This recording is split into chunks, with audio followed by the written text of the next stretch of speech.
Hi, I'm Jim Hamilton, Executive Director of the Dakota Baptist Convention. We're back on the street here today at the Sturgis Bike Rally 2010. And I have Pastor Roger Persing.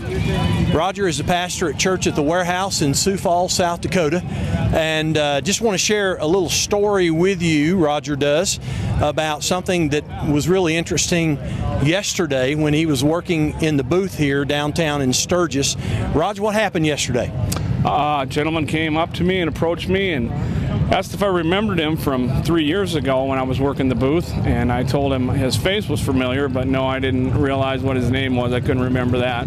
He said that was all right. He remembered me. I had led him to the Lord 3 years ago, giving my testimony out here, and he shared with me that he had brought a girl back with him that was his significant other, and he wanted me to witness to her what I did to him at the time when he gave his life to the Lord. And so we did. We commenced to go back in and share a little bit, and I went right into the testimony, and she prayed to receive Christ also. And at that time, we got him signed up for the stuff, and while she was signing up, him and I were having some conversation, and I was asking him how he was doing, and he said, well, I've been clean and sober ever since.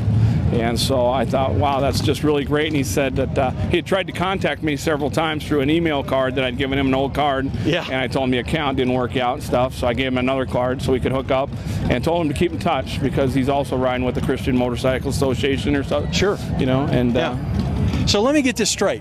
3 years ago, you were in this booth, downtown Sturgis.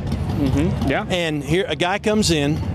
You share your story with him in 3 minutes. Yeah. You invite him to Christ. He says yes. Yeah. He prays to receive Christ. 3 years later, he comes back and just happens to see you through some coincidence, I guess, because you're working in the booth. Well, that's another odd part. It wasn't really a coincidence. He came to the booth looking for me, hoping to find me here, because he had not came back since that day. So he hadn't even been here for 3 years, and he comes looking for you, has his girlfriend with him. Wanted to know if I was still here and still, and you shared if I was clean the and gospel. sober. Yeah, if you were clean. So yeah, I guess. And so you shared the gospel with her in 3 minutes. Yep. And then she prayed to receive Christ yesterday. Also, yes. Now, how rewarding was that? That was the big high point of my day. Yeah. I mean, we were fishing and catching them, and I was giving testimony, but that was icing on the cake. Yeah. To see the fruits of the seeds that were planted 3 years ago come back, and to see people bringing other people back. You know what I mean? See how far the net spreads. Sure, absolutely. And how heavy it gets. Yeah. Yes. All right. Well, we just wanted to let you capture a little story there from Roger. Appreciate you sharing that with us. Thanks. Thank you very much.